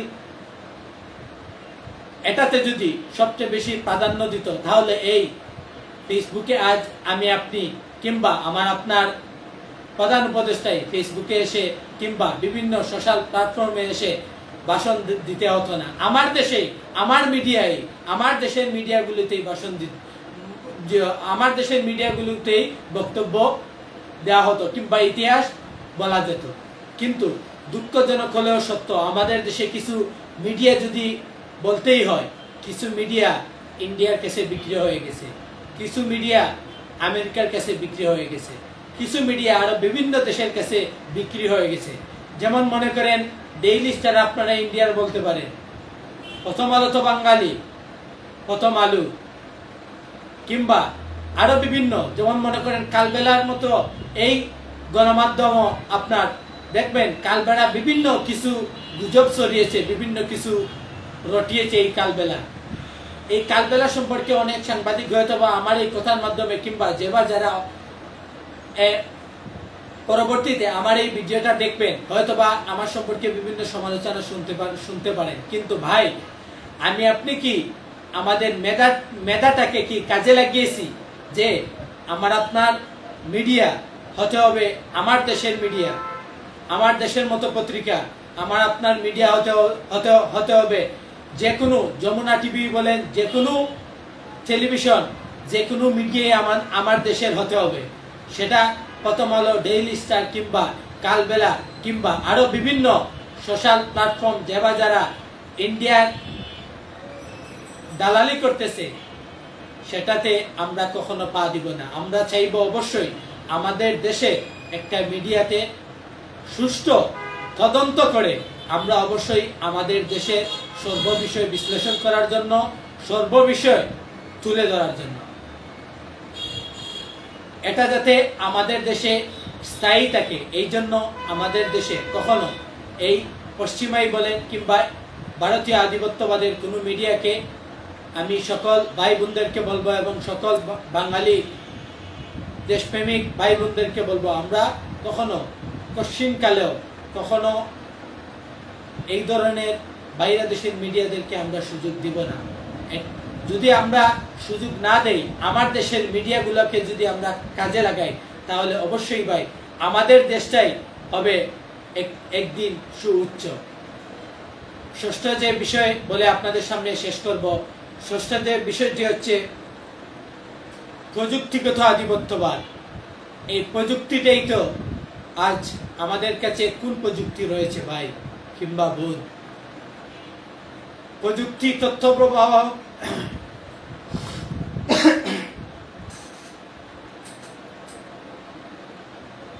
প্রযুক্তিগত আধিপত্যবাদ, প্রযুক্তি কিংবা যে আমাদের মধ্যে যে তথ্য প্রবাহ, যে ডেটা নিয়ন্ত্রণের মাধ্যম যে প্রভাব বিস্তার করবে, সেটা আমার আপনার হতে হবে, আমার আপনার দেশের হতে হবে। সেটা কখনো কোনো পশ্চিমা কিংবা ভারতীয় কিংবা অন্য কোনো আধিপত্যবাদের হতে দেওয়া হবে না কিংবা হওয়া যাবে না। হয়তোবা বর্তমান সময়ে এটা খুবই টাফ বিষয়। বর্তমানে আমরা পশ্চিমা যে প্রযুক্তি থেকে আমরা ফিরে আসতে পারছি না, সেটা অনেক দুঃখজনক। সেটা আদৌ পরবর্তীতে ভবিষ্যতে আসা কি সম্ভব, সেটা আসলে খুবই এই প্রশ্নটা পুরোটাই প্রশ্নই রয়ে যায়। সেটা কি বাস্তবায়ন হবে? সবাই দোয়া করবেন যাতে বাস্তবায়ন হয় মহান রব্বুল আলামিন যাতে আমাদের দেশে একটা প্রযুক্তিগত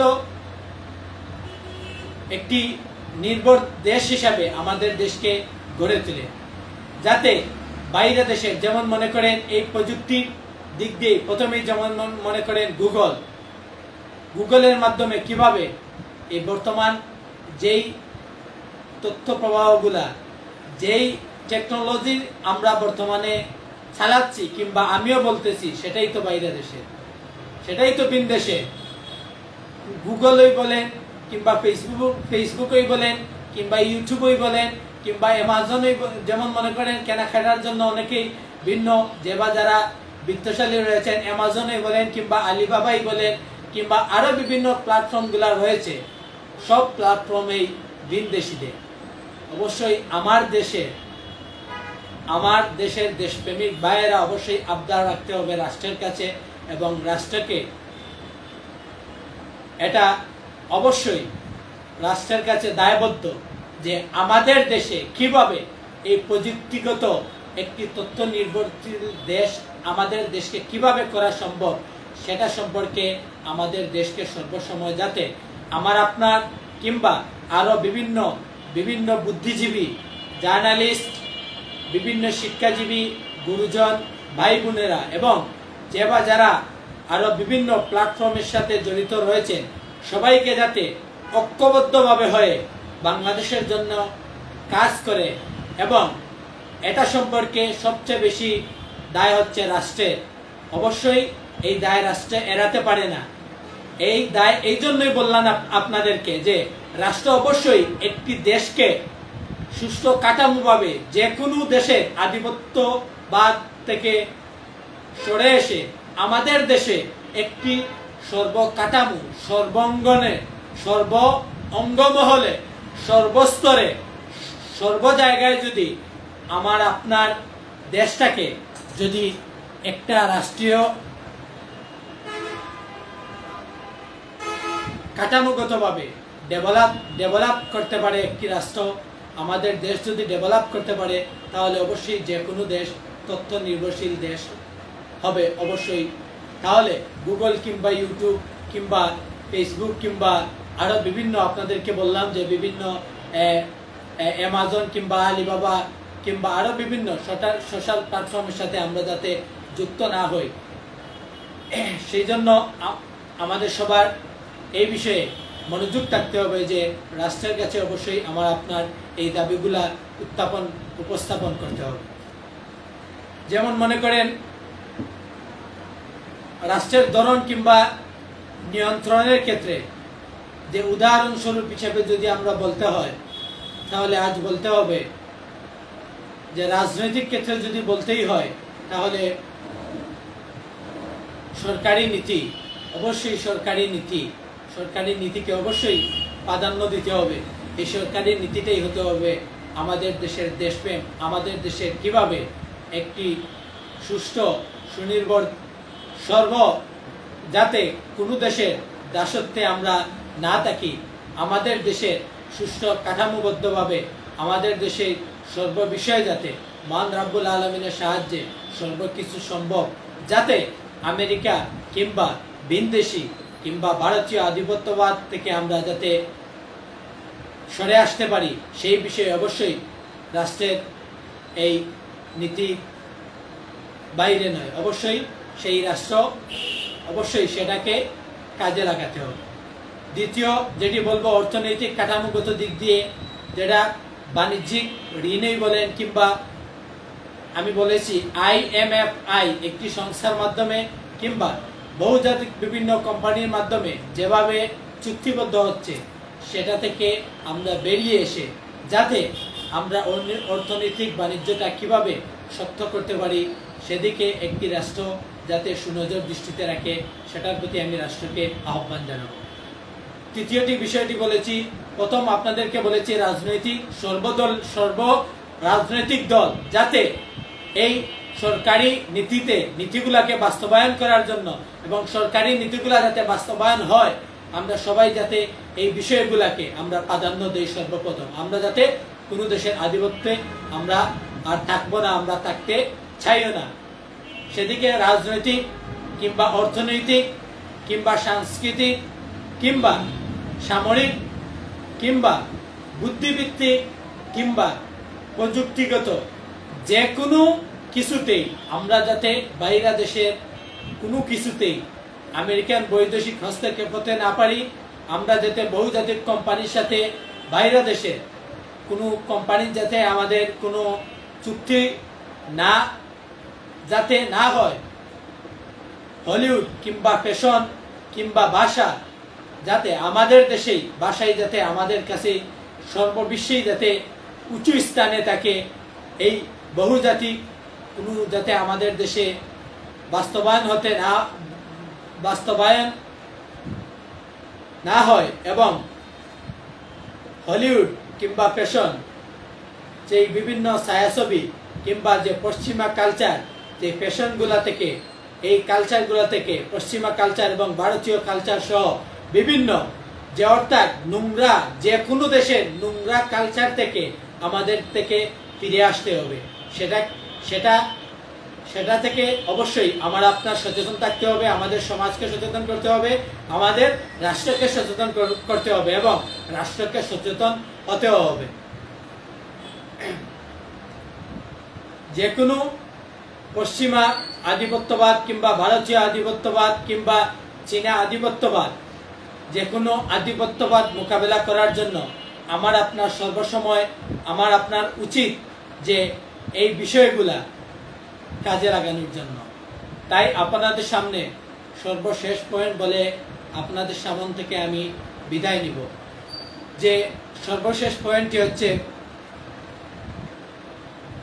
আমাদের কাছে যে আধিপত্যবাদ, আমাদের কাছে পশ্চিমা আধিপত্যবাদ বর্তমানে বিরাজমান রয়েছে, ইন্ডিয়ার আধিপত্যবাদ বিরাজমান রয়েছে, এছাড়াও বিভিন্ন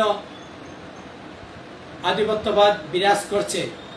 তাহলে আমরা চাইব অবশ্যই এই আধিপত্যের শৃঙ্খল ভাঙার জন্য কি কি কৌশল আমাদের অবলম্বন করা উচিত, সেই বিষয়টি আপনাদের সামনে আমি উল্লেখ করেছি। যে রাজনৈতিক আধিপত্যের আমি প্রথম যে বিষয়গুলা নিয়ে আপনাদের সামনে আলোচনা করেছি সেই আলোচনার সারমর্মটা বলে আপনাদের কাছ থেকে আমি ইতি টানব।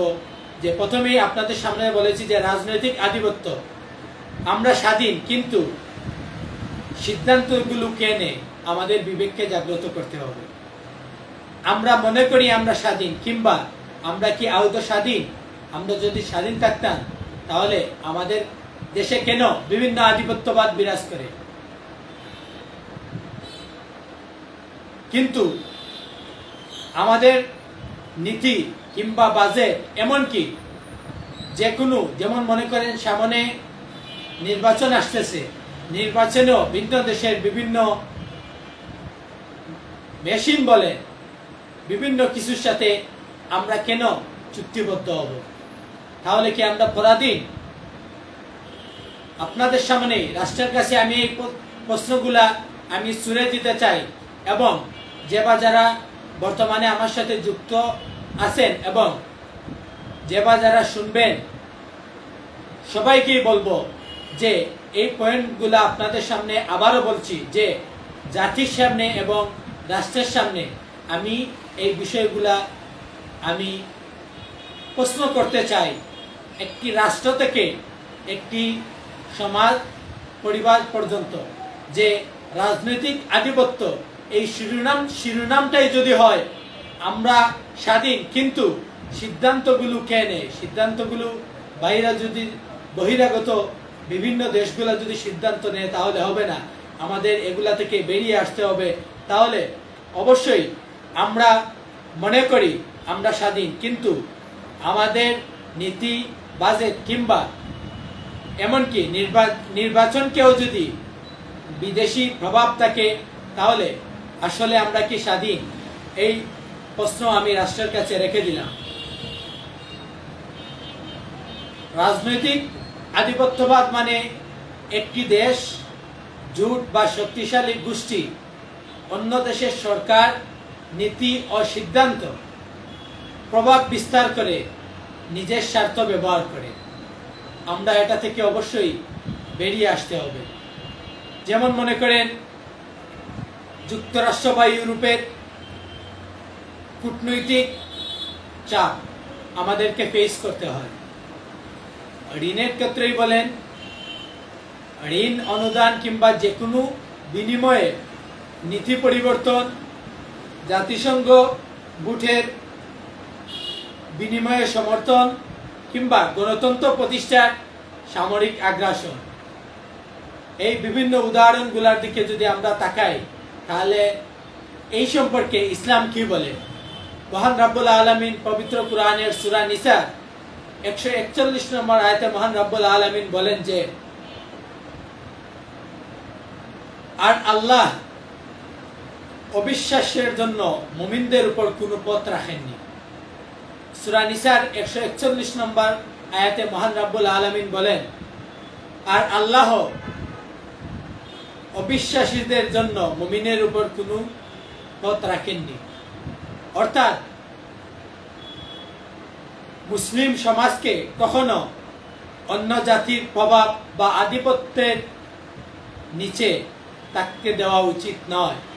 আমরা অবশ্যই যে কোনো দেশের আধিপত্য থেকে মুক্ত থাকব। আমরা কখনো কোনো দেশের আধিপত্যকে বিরাজ করতে দিব না। এ থেকে আমাদের মুক্তির উপায়গুলো কি কি? যেমন মনে করেন জাতীয় ঐক্য নৈতিক নেতৃত্ব পুনর্গঠনের মাধ্যমে হতে পারে, কিংবা আমাদের দেশের নিজস্ব স্বরাষ্ট্রনীতি, পররাষ্ট্রনীতি বলেন, যে কোনো নীতি বলেন গড়ে তোলা, কিংবা জাতীয় স্বার্থে স্পষ্ট অবস্থান, অর্থাৎ জাতীয় স্বার্থে আমরা সবাই ঐক্যবদ্ধভাবে হয়ে স্পষ্ট সৎ ও ন্যায় অবস্থান ঐক্যবদ্ধ থাকা, এবং জনগণের সচেতনতা বৃদ্ধি, যাতে একটি জনগণকে আমাদের প্রভাবিত করছে বুঝতে শিখা। অর্থাৎ জনগণের সচেতনতা বৃদ্ধি করতে হলে আমাদেরকে এই প্রশ্নের উত্তর আমাদের সবার মাথায় রাখতে হবে যে কে আমাদের প্রভাবিত করছে, আমাদেরকে বুঝতে হবে।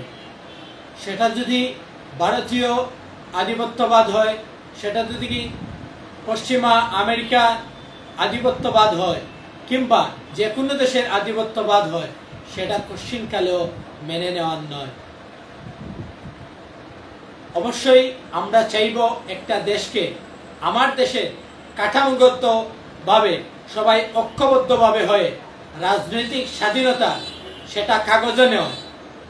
আমাদের দেশে একটা রাজনৈতিক দল আমি আপনি গঠন করলাম, কিন্তু সেই রাজনৈতিক দলটা যদি ও রাজনৈতিক স্বাধীনতা যদি কাগজেই যদি আমরা সীমাবদ্ধ রেখে দেই তাহলে কিন্তু হবে না। চেতনায় অর্জন করতে হবে। আমাদেরকে কিভাবে চেতনায় অর্জন করতে হবে সেটা আমাদের জানতে হবে।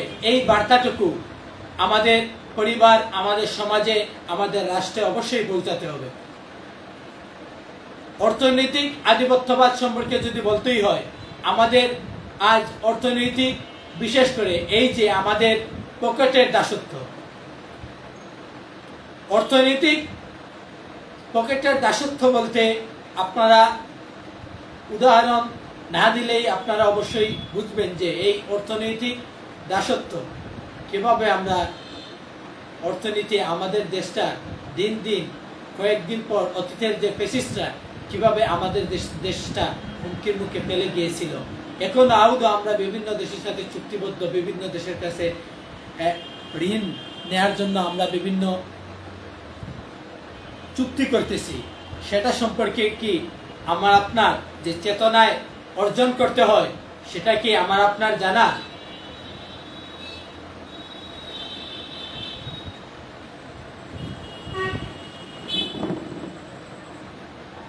অবশ্যই আমাদেরকে রাজনৈতিক সকল অঙ্গ সংগঠন দলের ভাই বোনদেরকে বলবো, রাজনৈতিক দল আপনারা শুধু কাগজে কলমে নয়, আপনারা সর্ব অঙ্গলে পরিবার, সমাজ এবং রাষ্ট্রকে যাতে চেতনায় অর্জন করতে হয়, অর্থাৎ একটা দেশের রাজনীতি যাতে কোনো দেশের আধিপত্যবাদ যাতে বিরাজ না করে, আমাদের দেশীয় আধিপত্যবাদ যাতে বিরাজ করে, সেটার দিকে অবশ্যই লক্ষ্য রাখতে হবে। সেটাই আমি সকল রাজনৈতিক দলের ভাই বোনদেরকে আমি বলবো। অর্থনৈতিক আধিপত্যবাদ সেটা অবশ্যই আমাদের একটা পকেটের দাসত্ববাদ। যেমন আমরা স্বাধীন দেশ, কিন্তু আমাদের দেশে আমার যেই হাতের ঘড়িটা, সেই ঘড়িটা আদৌ কোন দেশ থেকে কিনা, সেটা আমার আপনার কি প্রশ্ন?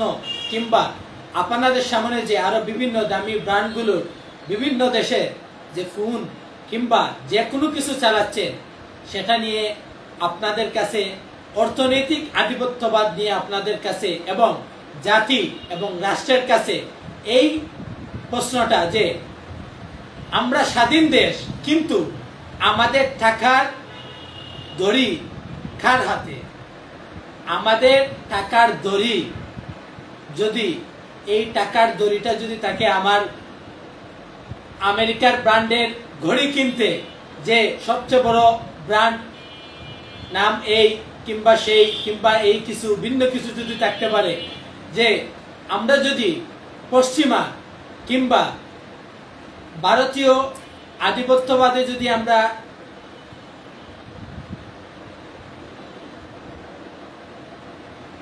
নেটওয়ার্কে হয়তো সম্ভবত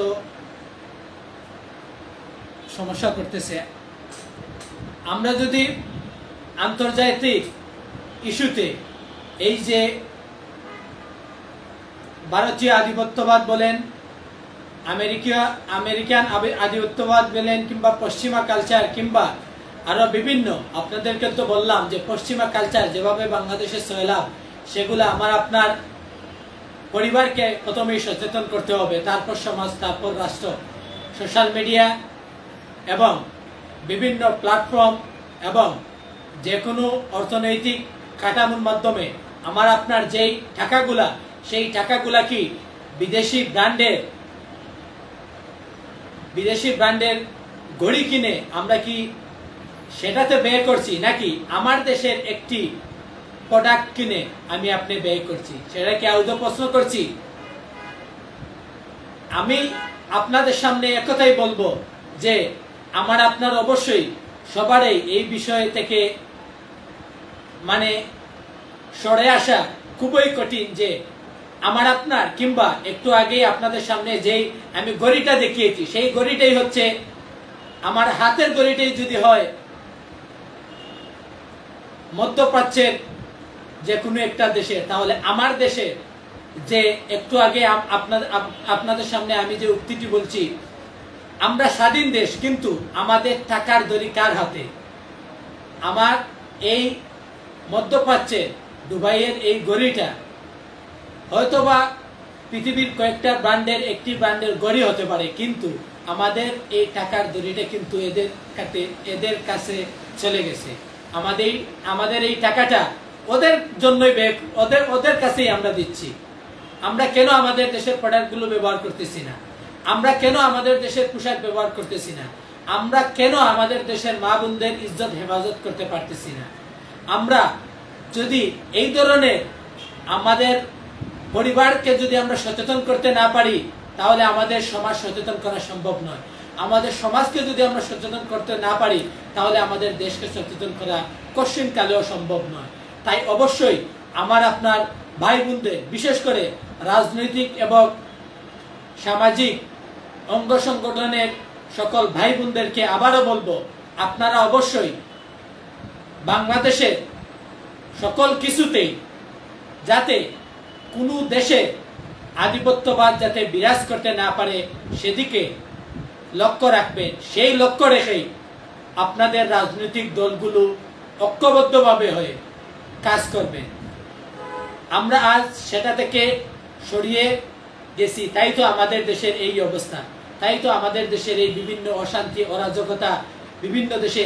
আজ আমার আপনার যদি বলতেই হয় পশ্চিমা কালচারে আমি আপনি ভারতীয় হলিউডের তারকাদের নায়িকাদের বিভিন্ন কিছুতে আমরা নিম্নজিত। এই জন্যই তো আমি আপনার মা বোনদের ইজ্জত হেফাজত নেই, এই জন্যই তো আমাদের সমাজ হেফাজত নয়, এই জন্যই তো আমাদের রাষ্ট্র হেফাজত নয়। যদি আমরা এগুলোকে পায়ে পিষে ফেলতাম তাহলে অবশ্যই কখনো আমাদের দেশে এই ধরনের কখনো কোনো আধিপত্যবাদ বিরাজ করতো না। এই সুযোগটাই আমরাই দিয়েছি। ভাই আমার আপনাদের এই প্রশ্নগুলা রাষ্ট্রের কাছে অবশ্যই এই প্রশ্নগুলার দায়ভার ছাপাতে হবে।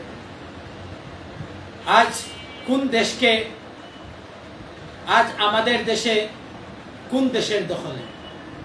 আমরা কি একটু চিন্তা করেছি? আমরা আদৌ দেখতে পাচ্ছি তো আমরা ইন্ডিয়ার দখলে, আমরা আমেরিকার দখলে।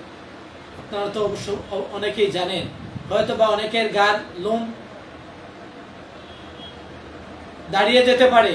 তারপরও আমি বলবো আপনাদেরকে, বর্তমান বাংলাদেশ চলছেই ভারতীয় আধিপত্যবাদ এবং পশ্চিমা কালচার, আমেরিকান আধিপত্যবাদ।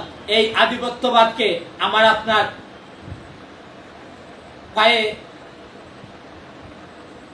পায়ের নিচে, পায়ের তলানিতে রাখতে হবে।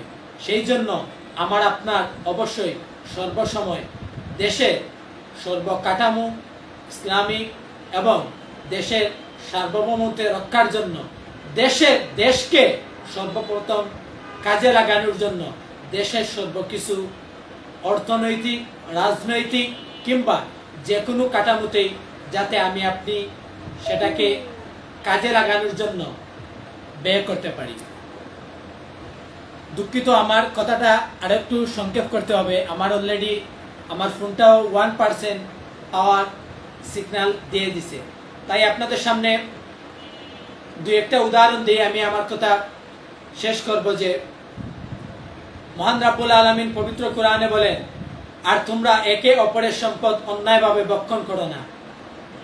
আমরা অবশ্যই সেটা সূরা বাকারার 118 নং আয়াতে, আমরা যদি সূরা বাকারার 118 নং আয়াত, আমরা এই আয়াতের অর্থ এবং তাফসীর আমরা উপলব্ধি করতে পারি, আমরা যদি যাচাই বাছাই করতে পারি, আমরা যদি এটা ধারণ করতে পারি, আমরা এটা থেকে যদি শিক্ষা অর্জন করতে পারি, তাহলে অবশ্যই এই আয়াতের অর্থ যে আর তোমরা একে অপরের সম্পদ অন্যায়ভাবে কখনো ভক্ষণ করো না, অর্থাৎ ইসলামে এমন অর্থনীতি অনুমোদিত নয়। ইসলামে কশ্চিনকালেও এমন অর্থনীতি অনুমোদিত দেয় না যেটা পশ্চিমা লালন করে, সেটা ভারতীয়রা লালন করে, যেখানে এক শ্রেণী ধনী হয়ে অন্যদের দাস বানায়। অর্থাৎ আমরা ভারতীয় দাসত্বে আজ নিম্নজিৎ, আজ আমরা আমেরিকান দাসত্বে নিম্নজিৎ। তাই আমরাই আমাদের টাকাটাই এই আমেরিকার তলে ব্যয় করতেছি, আমার আপনার টাকাটাই ভারতের তলে ব্যয় করতেছি, আমার আপনার টাকাটা দেশীয় পণ্যের তলে ব্যয় করতেছি না। তাহলে আমার আপনার এই প্রশ্নগুলা আমার আপনার বিবেককে কাজে লাগানো উচিত।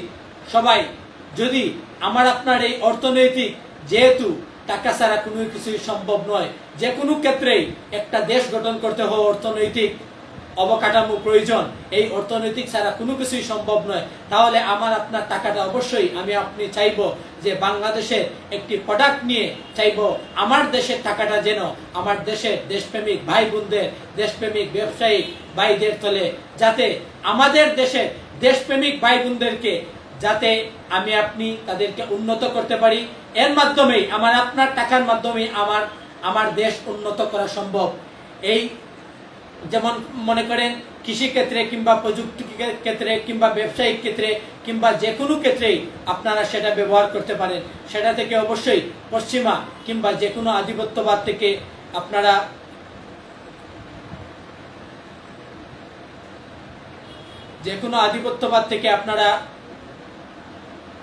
বিরত থাকবেন। এর পাশাপাশি সাংস্কৃতিক আধিপত্যবাদ থেকে যদি আপনাদেরকে বলতেই হয়, কিংবা অর্থনৈতিক আধিপত্যবাদ, এই সুদভিত্তিক আধিপত্যবাদ থেকে আমাদেরকে বেরিয়ে আসতে হবে। যেমন মনে করেন, আমি আপনাদেরকে অনেকে হয়তো আগে জয়েন হয় নাই, আমি ওয়ার্ল্ড ব্যাংকের, বিশ্ব ব্যাংকের কথা বলেছি, IMF সম্পর্কে আরেকটি রিং সংস্থা এবং বিভিন্ন রিং সংস্থা বাইরে দেশের যে চুক্তিবদ্ধ রয়েছে সেটা থেকে আমাদেরকে সরে আসতে হবে। আমাদেরকে কখনো এদেরকে সুযোগ দেওয়া যাবে না।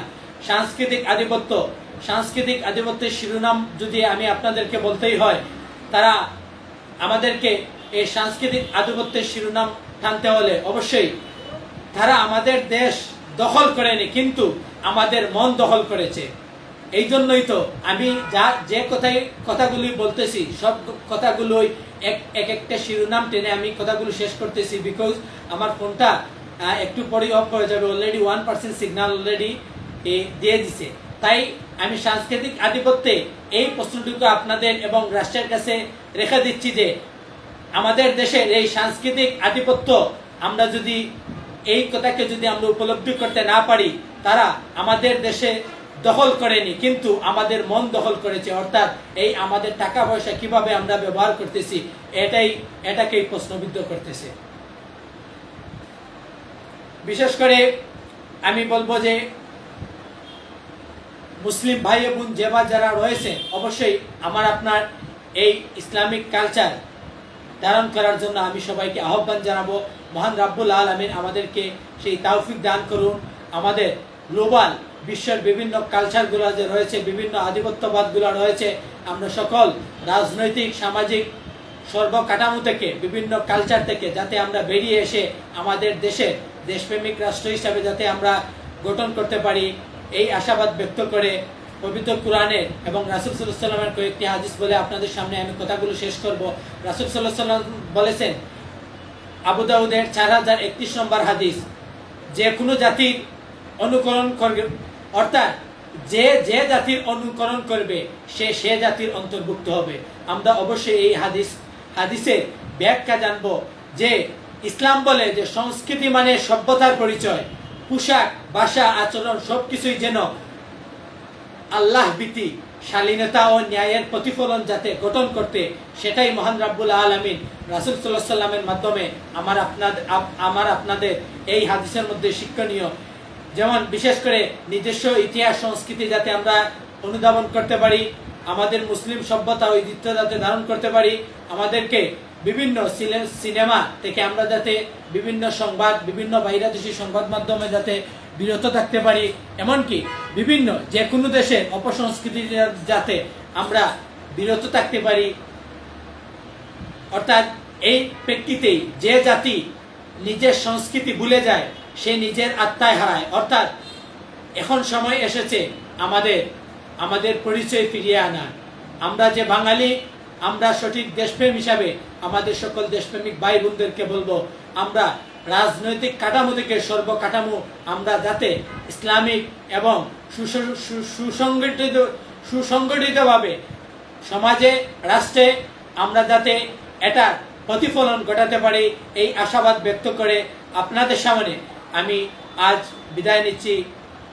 মহান রাব্বুল আলামিন আমার আপনাদেরকে সবাইকে যাতে এই বিষয়গুলা অনুধাবন করা, এই বিষয়গুলা থেকে যাতে মহান রাব্বুল আলামিন আমাদেরকে কুরআন এবং সহিহ সুন্নাহ মোতাবেক আমল করার তৌফিক দান করেন এবং বিভিন্ন আধিপত্যবাদকে কবর দিয়ে আমাদের দেশকে যাতে উচ্চ স্থানে নিয়ে পৌঁছান, এবং মহান রাব্বুল আলামিনের কাছে সবার কাছে দোয়া প্রার্থী যেন মহান রাব্বুল আলামিন আমাদের দেশকে এবং আমাদের দেশের সকল ভাই বোনদের ইজ্জতকে যাতে হেফাজত করেন, মহান রাব্বুল আলামিন আমাদের দেশকে যাতে হেফাজত করেন, মহান রাব্বুল আলামিন আমাদের মা বোন ভাইদেরকে এবং আমাদের দেশকে একটি ইসলামিক রাষ্ট্র হিসাবে গঠন করার তৌফিক দান করেন, এবং মহান রাব্বুল আলামিনের সাহায্যই সর্বোচ্চ। মহান রাব্বুল আলামিন যাতে আমাদেরকে সাহায্য করেন এই আশাবাদ ব্যক্ত করে আপনাদের সামনে থেকে আমি এখানেই বিদায় নিচ্ছি। আসসালামু আলাইকুম ওয়া রাহমাতুল্লাহি ওয়া তাআলা ওয়া বারাকাতুহু।